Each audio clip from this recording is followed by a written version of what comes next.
Sadar nggak kalau kita itu hidupnya itu mulai dari pagi sampai malam ya terjadi dengan sendirinya. Kita bilang autopilot gitu ya. Jadi waktu pagi bangun, kita apa nih yang dilakukan? Biasanya buka HP misalkan, lalu mungkin beribadah, mungkin setelah itu makan, mungkin ini dan itu sampai kita tidur lagi. Nah, itu terjadi dengan otomatis waktu kita bangun tidur sampai kita tidur lagi, dan kita nggak terlalu banyak mikir lah untuk melakukan hal itu. Ya, itu yang disebut dengan hidup autopilot ya.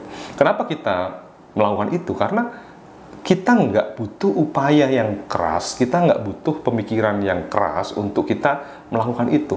Jadi kita lebih mudah hidupnya kalau autopilot gitu ya. Akan tapi, sisi yang lain, sisi negatifnya adalah kita nggak bisa mengamati bahwa ada hal-hal yang perlu diubah. Misalkan dalam keseharian itu, kita makannya terlalu banyak, kita kurang olahraga. Tapi kalau kita nggak menyadari bahwa itu terjadi, maka kita ya mengalir aja. Ya, oleh karena itu kita perlu untuk mengobservasi kehidupan kita setiap hari itu seperti apa, mulai dari pagi sampai malam, mulai dari Senin sampai Minggu misalkan. Apa yang kita lakukan? Kalau kita melakukan itu saja ya hasilnya ya mungkin akan itu saja. Sehingga hidup autopilot ini kita perlu observe, kita perlu amatin. Adakah yang perlu kita ubah? Sehingga kita perlu mode manual kadang-kadang. Mode manual, nggak mode autopilot, mode manual. Kita dengan sengaja perlu tuliskan apa yang perlu kita lakukan dalam satu minggu atau dalam satu hari. Dan kita perlu lakukan dengan sengaja perubahan-perubahan itu. Ini yang dinamakan dengan keluar dari zona nyaman.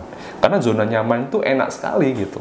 Nggak usah mikir, kita bergerak sendiri. Tapi kalau zona antah berantah, zona yang kita nggak tahu, zona yang kita nggak kenal sebelumnya, satu hal yang baru, itu rasanya nggak enak sekali. Anda nggak pernah olahraga, rasanya nggak enak sekali. Anda nggak pernah beribadah rutin, tapi Anda harus beribadah rutin, itu rasanya nggak enak sekali kan?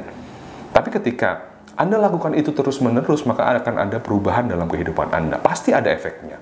Meskipun itu sedikit perubahan, tapi kalau continue itu pasti ada efeknya.